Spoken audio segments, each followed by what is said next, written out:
All right, welcome to the back nine. Thank you so much for joining us. If you haven't watched yesterday's video, I'm at +3 right now. Playing some winter golf. It's finally a nice day. It's +4 degrees or something along those lines. According to the weather map, 5 degrees now. It's got to 5 degrees Celsius. So nice. And I just want to talk about a couple things. The first thing I want to talk about, this hole is the perfect example for, because I want to talk about hitting your gap. I've had a lot of people tell me, oh, I used to aim at gaps, but I would always hit trees. So now I aim at trees. And you know what? They hit trees. I'm not saying I'm 100% right for sure, because I'm not the smartest guy. There's a lot of smarter people out in the world. And, you know, I'm still learning a lot about this game. But I think a lot of times people think they're aiming at something, and they're not. Like, I thought I was aiming at the middle of the basket. Clearly I wasn't. But I really believe that a lot of times we think that we are aiming for a gap. But then as we're aiming for the gap, we're like thinking, don't hit this tree. Hit this gap, don't hit this tree. And what do? We hit the tree. And so much of this game is mental. Where headspace dictates so much about how you'll play. And last year at the RIP, I went to a clinic that Gannon and Isaac Robinson were at. And they were talking about how when you're practicing your putts, you should practice from a distance where you can hit 80% of your putts. Because if you're hitting 80% of your putts, you're upping your confidence. If you're missing 50% of your putts, it's actually working against you because you're not gaining confidence to hit that distance more. And it's not actually helping you. And that's something I've noticed in a few different places. One is, with Putting League, when Miles sets up a basket and I can hit the first, if I hit 4 out of 5 the first time, I'll hit 4 out of 5 the next time, and probably 5 out of 5 by the time the night's over, because I've gotten confident with that distance, with that shot.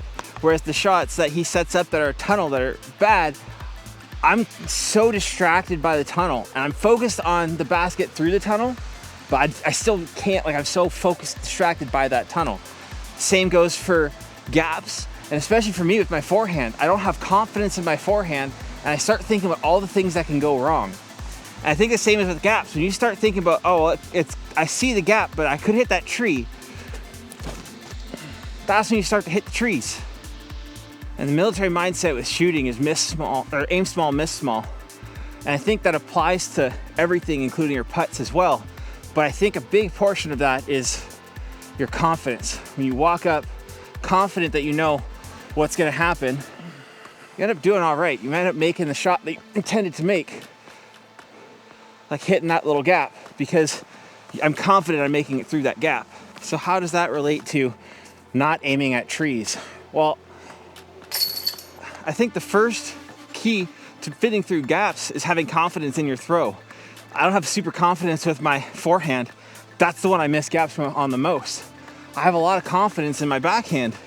And it's when I get to spots like this, where I have not beat this hole, I start to lose it, because even though I have confidence in my backhand and I'm staring down the gap, I start thinking about that tree.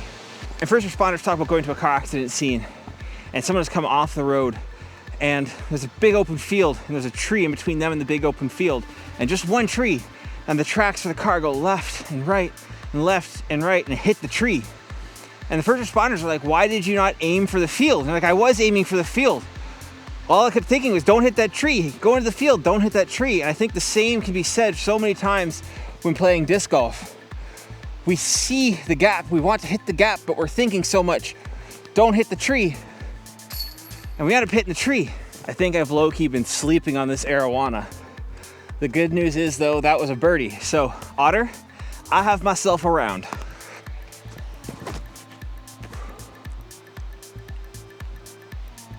I think hitting these circle twos is very related to what I'm talking about with the trees. It's all about that confidence. It's when you're thinking about nothing but the basket. You're not thinking about, oh, I could miss this, And there, I was thinking about, oh, I'm talking about having this confidence in how I'm hitting these circle twos. Gotta hit this on camera.